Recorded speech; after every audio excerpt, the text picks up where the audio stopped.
Most people move through life with a quiet assumption that their thoughts belong to them in a transparent way.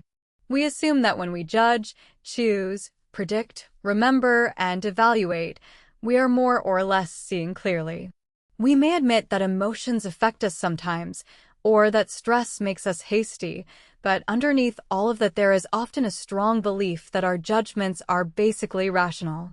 Thinking, Fast and Slow by Daniel Kahneman unsettles that confidence in a profound and lasting way. It suggests that the mind is not a clean instrument of reason, but a layered system built for efficiency, survival, coherence, and speed, often at the expense of accuracy. This is not a pessimistic book, though it can feel humbling. Kahneman does not argue that humans are foolish in some trivial sense. He argues something more interesting and more important. The mind is extraordinarily capable, but it is also systematically prone to predictable error. Our mistakes are not random accidents. They arise from built-in features of cognition itself. The book draws on decades of work in psychology and behavioral economics, much of it developed by Kahneman together with Amos Tversky. Their research changed how people understand judgment, risk, and decision-making. It challenged the old ideal of human beings as consistently rational choosers and showed instead that real thought is shaped by shortcuts, habits, emotional weighting, and narrative coherence. At the center of the book is a simple but powerful framework. Human thinking can be understood through two broad modes. One is fast, automatic, intuitive, and effortless. The other is slow, deliberate, effortful, and analytical. Kahneman calls them System 1 and System 2. These are not literal physical parts of the brain, but useful ways of describing how thought behaves. Once you understand them, many features of everyday life start to look different. Confidence looks different. Memory looks different. Expertise looks different. Even happiness begins to look different. This book matters because it explains not just how we think, but why we so often misjudge ourselves, other people, and the world. And as we move through its main ideas, a deeper lesson emerges. Better thinking is not simply a matter of being intelligent. It is a matter of understanding the structure of your own mind. Kahneman's most famous contribution in this book is the distinction between System 1 and System 2. System 1 is the fast mode of thought. It works automatically. It detects patterns, completes familiar phrases, identifies threats, and delivers impressions almost instantly.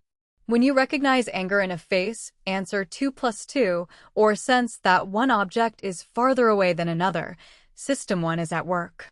It is fast because it has to be. Much of daily life would collapse without it. System 2 is slower and more effortful. It is the mode you use when solving a difficult problem, comparing options carefully, checking an argument, or resisting an impulse. It requires attention. It can follow rules. It can calculate. It can doubt. But it is also limited. It tires easily, dislikes effort, and often accepts whatever System 1 has already suggested. This relationship is one of the central dramas of the book. We like to imagine that deliberate reasoning governs our choices, but most of the time System 2 is not actively directing life. It is often functioning more like a supervisor who signs off on decisions already made elsewhere. System 1 generates impressions, feelings, and intuitions. System may second intervene, but it frequently does not. This explains why many cognitive errors feel so natural. The fast system is not trying to be logically perfect. It is trying to create a workable interpretation quickly. It links ideas, fills gaps, and produces a coherent picture with very little effort. That makes life efficient, but it also makes us vulnerable. When System 1 produces an answer that feels plausible, System 2 often endorses it unless something forces closer scrutiny. Kahneman uses this framework not to demonize intuition, but to describe the conditions under which it helps and harms. Fast thinking can be remarkably useful, especially in familiar environments where patterns are real and feedback is reliable. But when the world is ambiguous, uncertain, or statistically complex, intuitive confidence can become misleading. The danger is that System 1 speaks in a voice that feels convincing. It does not announce itself as a shortcut. It presents its outputs as obvious. The book's deeper warning begins here. Much of what we experience as judgment is actually a partnership between automatic suggestion and selective oversight. And because that partnership is uneven, our certainty is often greater than our accuracy. One of Kahneman's most revealing insights is that the mind values coherence far more than completeness. System 1 is constantly constructing stories out of partial information. It does not wait for a full account. It takes what is available, links it into a pattern, and delivers a sense that things make sense. This tendency is efficient, but it also produces some of our most persistent errors. Kahneman describes this through the idea that what you see is all there is. In practice, this means that when the mind has a limited set of facts, it often behaves as though those facts are sufficient. We rarely feel the absence of information as strongly as we should. If a story is coherent, we trust it. If an explanation hangs together smoothly, we are drawn to it, even if it omits critical evidence. This helps explain why first impressions are so powerful. When you meet someone and notice confidence, warmth, hesitation, or polish, your mind quickly builds a larger interpretation around those cues. One positive trait can spill outward and influence unrelated judgments. This is known as the halo effect. Coherence leads us to assume consistency, and consistency feels like truth. The same pattern applies in public life. A strong narrative about an event, a leader, or a company can feel deeply persuasive because it offers order. But the comfort of order is not the same as accuracy. In fact, the mind's hunger for coherence often makes us too quick to settle on explanations that are emotionally satisfying but analytically thin. This matters because many serious decisions depend not on the evidence itself, but on how well the available evidence fits a story. System 1 does not naturally pause and say, "This seems convincing, but what might be missing?" That is the work of System 2, and it requires deliberate effort. Without that effort, the mind becomes highly vulnerable to neat explanations, vivid anecdotes, and emotionally resonant conclusions. The book encourages a subtle but vital shift. Instead of asking only whether a story makes sense, we must ask whether it is complete enough to deserve confidence. That question sounds simple, but it goes against one of the mind's strongest natural habits. A major portion of thinking, fast and slow, examines heuristics, the mental shortcuts people use to make fast judgments under uncertainty. Kahneman and Tversky helped show that these shortcuts are not random flaws. They are efficient tools that often work well enough, but they also create systematic bias. The first thing to understand is why heuristics exist at all. The world presents more information than any mind can fully process in real time. So the brain simplifies. Instead of calculating every probability from scratch, it uses quick signals, patterns, and substitutions. That is often practical. But the price of speed is distortion. Consider how often we answer an easier question in place of a harder one. Instead of asking, "How statistically likely is this event?" we may ask, "How easily can I imagine it?" Instead of asking, "What does the full evidence suggest?" we may ask, "Does this feel familiar or plausible?"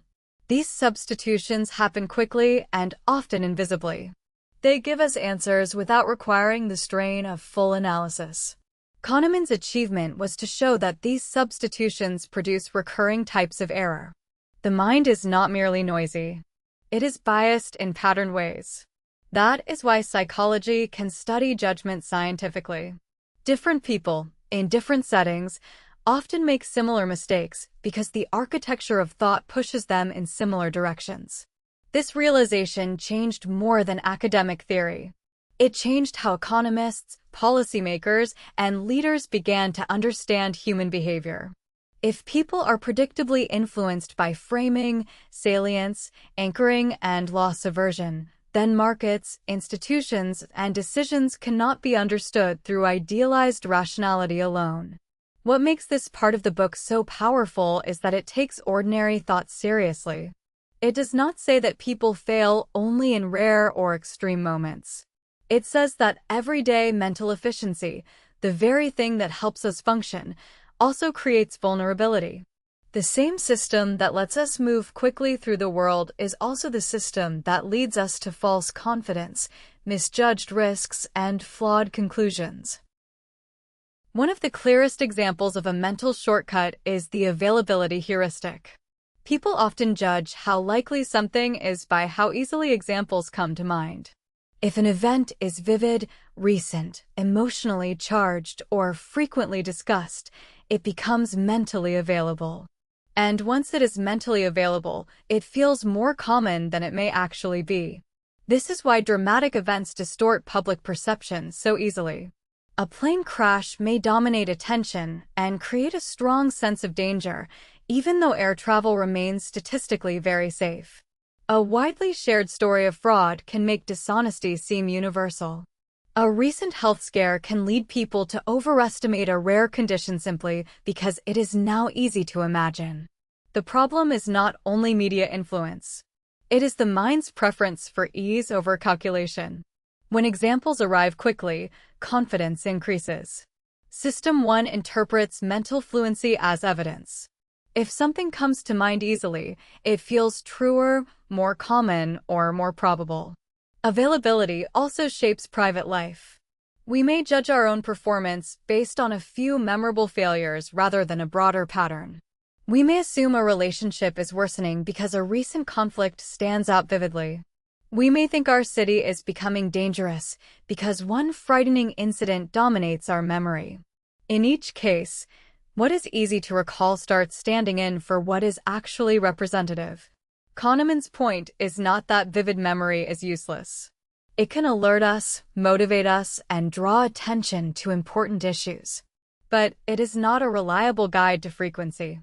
The mind confuses what is memorable with what is common. This insight becomes especially important in a world saturated with dramatic information. The most shareable stories are often the least representative. The most emotionally arresting events are often the ones least suited to statistical judgment. To think well, then, requires a kind of discipline. We must learn to ask not simply what comes to mind, but what the broader evidence actually shows. Another powerful shortcut discussed in the book is the representativeness heuristic. This occurs when people judge probability by resemblance. If something seems similar to a familiar pattern, we treat it as more likely, even when the statistics point elsewhere. Kahneman offers famous examples in which a person is described as quiet, thoughtful, and detail-oriented, and readers immediately guess that this person is more likely to belong to a profession stereotypically associated with those traits. The problem is that intuition often ignores base rates, the larger statistical context. Even if the description fits a stereotype, the broader numbers may make that judgment unlikely. This matters because real-world judgment constantly requires balancing resemblance against frequency. Yet the mind is drawn to stories of fit. A scenario that feels representative becomes persuasive, even when it violates probability. We prefer an explanation that sounds right to one that is numerically sound. Representativeness also leads people to misunderstand randomness. In small samples, they expect patterns to look more orderly than they often do. If a basketball player has made several shots in a row, observers may assume a hot hand, even when chance can create streaks. If a few outcomes look clustered, people may read intention or structure into what is really noise. The deeper issue is that the mind treats similarity as a shortcut to truth.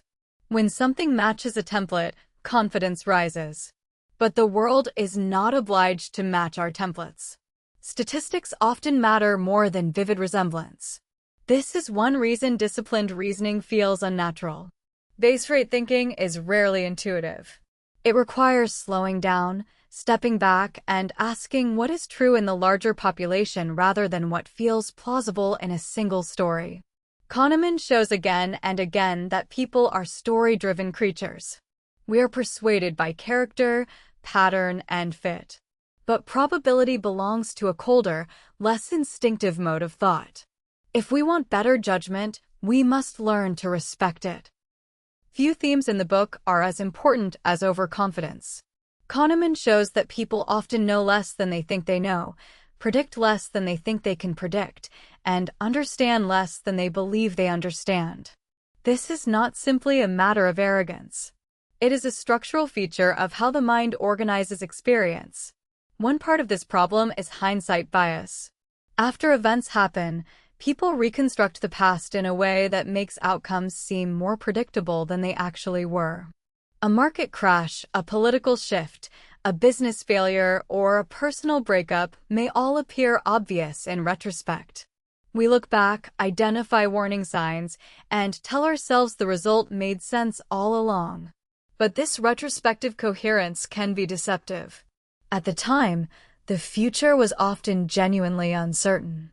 This leads into what Kahneman calls the illusion of understanding. Humans are natural storytellers. We take messy events and weave them into clean explanations. If a startup succeeds, we identify the founder's vision, the timing, the strategy, and the culture.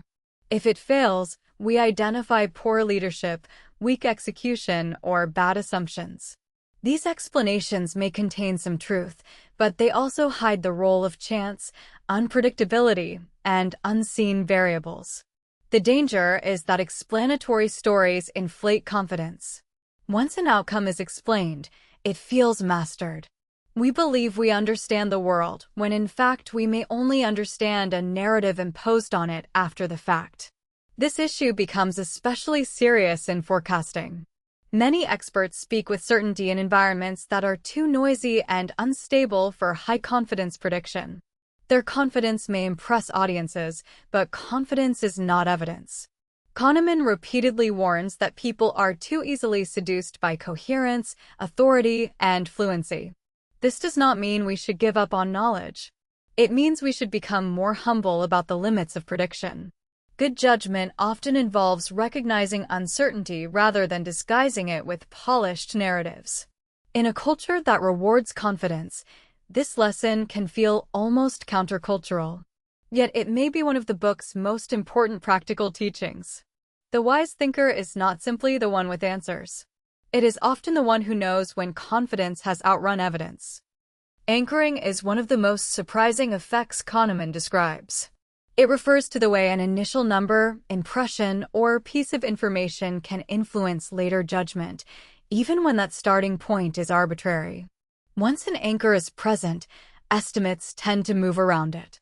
For example, if people are first asked whether a percentage is higher or lower than a given number, their later estimate is often pulled toward that number, even when it was chosen randomly. This happens because System 1 begins searching for consistency with what it has already encountered. The initial figure creates a mental reference point, and subsequent thinking drifts from there rather than beginning from a neutral baseline.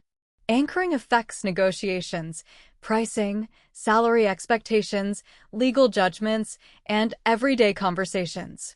The first offer in a negotiation matters not only because it sets a practical starting point, but because it shapes what feels reasonable. A high price can make a slightly lower price seem attractive even if both are inflated. A low estimate can make a fair number seem excessive. What makes anchoring so unsettling is that it reveals how porous judgment can be. We like to imagine that decisions emerge from stable internal principles, but often they are partly molded by recent context. The mind does not evaluate options in a vacuum. It responds to what it has just seen. This is another reason Kahneman's work feels both illuminating and disorienting. It shows how much of judgment depends on factors we barely notice. The influence may be subtle, but it is measurable and persistent. The practical lesson is not that every anchor can be avoided.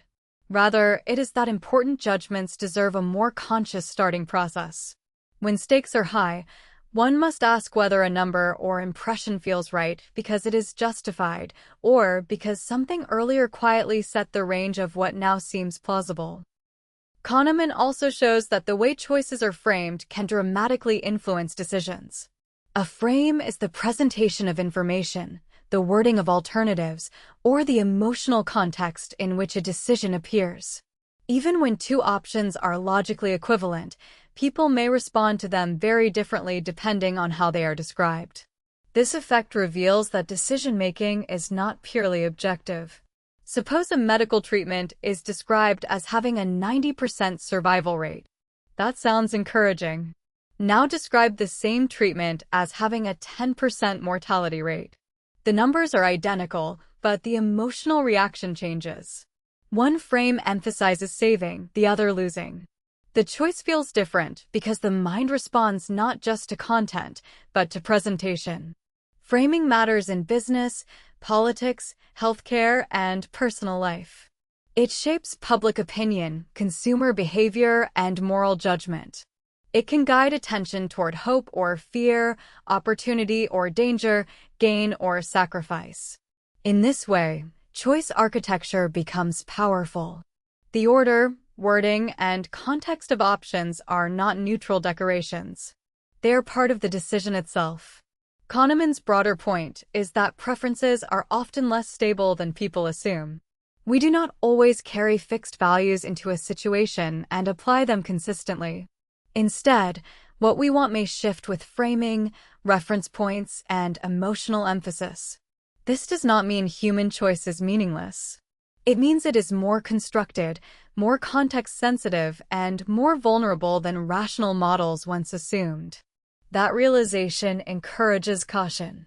If your judgment can be altered by wording alone, then strong feelings of certainty deserve scrutiny. Better decisions often require reframing the same problem multiple ways and checking whether your preference remains stable across those frames. If it does not, then what feels like conviction may partly be the influence of presentation. Among the book's most influential contributions is prospect theory, the framework Kahneman and Tversky developed to describe how people actually make decisions under risk. Traditional economic theory often treated people as rational actors who evaluate outcomes by expected value. Prospect theory challenged that picture by showing that people evaluate gains and losses relative to a reference point, and that losses weigh more heavily than equivalent gains. This asymmetry is called loss aversion. In simple terms, losing $100 usually feels worse than gaining $100 feels good. The emotional impact is not balanced. Loss has a stronger psychological force. This helps explain many otherwise puzzling behaviors. People may refuse fair bets because the pain of possible loss outweighs the appeal of possible gain. Investors may hold losing assets too long because realizing the loss feels intolerable. Consumers may react strongly to a surcharge while barely noticing the removal of a discount, even if the financial result is the same. Prospect theory also shows that risk preferences change depending on whether people are considering gains or losses. When protecting a sure gain, people often become cautious. But when facing a likely loss, they may become risk-seeking, willing to gamble in hopes of avoiding that loss entirely. This is not because they have changed their values in a principled way. It is because the psychological experience of losing alters the shape of decision-making. The concept is powerful because it reaches far beyond economics. It helps explain why people stay in harmful situations, resist change, or make desperate choices when they feel cornered. The fear of loss can dominate logic. A current position, however imperfect, becomes psychologically privileged simply because it is the status quo. Kahneman's insight here is both subtle and practical. What matters is not only the objective outcome, but how that outcome is mentally coded. Decisions are shaped by perceived gains, perceived losses, and the reference points that define them. If we want to understand human behavior, we cannot look only at external incentives. We must also understand the emotional geometry of loss. One of the quieter but deeply important lessons in thinking fast and slow is that people are not naturally good at understanding randomness. We see patterns too quickly, attribute meaning too easily, and underestimate the role of chance in outcomes. Kahneman discusses regression to the mean, a statistical tendency for extreme outcomes to be followed by more typical ones. This happens not because of moral balance or hidden design, but because many results contain a mixture of skill and luck. When performance is unusually high, some part of that outcome is often chance, so the next result tends to be less extreme. The same is true after unusually poor performance. Yet the mind resists this idea. If a pilot performs badly and is criticized, then improves the next time, people may conclude that criticism worked. If another performs brilliantly and is praised, then does less well next time, they may conclude that praise made them complacent. But these conclusions may be distorted by regression alone. The natural movement back toward average is easily mistaken for a causal effect. This matters because organizations, leaders, and individuals are constantly interpreting outcomes. Success and failure invite explanation. But if chance plays a larger role than we admit, then many stories of genius and incompetence are too simple. A manager may be credited for success produced partly by favorable conditions. A worker may be blamed for bad luck. A strategy may be copied because it happened to coincide with a lucky period. Kahneman wants us to become more statistically humble. Not everything that follows an event was caused by it. Not every pattern reveals deep truth. Sometimes what looks like insight is merely our discomfort with randomness. This is one of the book's recurring themes. The mind prefers causes to chance, stories to uncertainty, and intention to noise. But wisdom often begins when we recognize how much of life includes variability that no neat explanation can fully capture. Although Kahneman is famous for exposing the failures of intuition, he does not argue that intuition is useless. In fact, he is careful to distinguish between intuition that is skillful and intuition that is merely confident. This distinction is crucial. Intuition becomes reliable in environments that are sufficiently regular and provide good feedback. A firefighter who has faced many similar situations may recognize danger before being able to explain it. A chess master may see the right move quickly because years of experience have built real pattern knowledge. In these cases, fast judgment reflects valid learning. But not all domains offer those conditions. In environments that are noisy, unstable, or unpredictable, people can still feel intuitive certainty without genuine expertise. Financial forecasting, political prediction, and many strategic judgments fall into this category more often than people like to admit. The world may be too complex, feedback may be too ambiguous, and outcomes may depend too heavily on luck for intuition to mature into dependable skill. This distinction matters because society often rewards confidence regardless of whether the environment supports accurate intuition. People who speak decisively are granted authority, even when their domain is poorly suited to precise prediction. Kahneman's message is not to distrust every instinct. It is to ask a better question: what kind of world produced this intuition? Was there repeated exposure, clear patterns, and corrective feedback? Or was there noise, delay, and narrative overreach? That question brings needed discipline to how we think about expertise. Experience alone does not guarantee wisdom. The quality of the environment determines whether repeated judgment produces insight or simply deeper confidence in error. In the later parts of the book, Kahneman turns from decision-making toward experience and happiness. Here he introduces one of his most fascinating distinctions: the experiencing self and the remembering self. The experiencing self lives in the present moment. It feels pleasure and pain directly as time passes. The remembering self looks back and creates a story about what happened. It decides what the experience meant, how good or bad it was overall, and whether it should be repeated. These two selves do not judge life in the same way. That is the striking discovery. An experience can be unpleasant across much of its duration, but if it ends gently and includes a tolerable peak, the remembering self may judge it less harshly than the experiencing self lived it.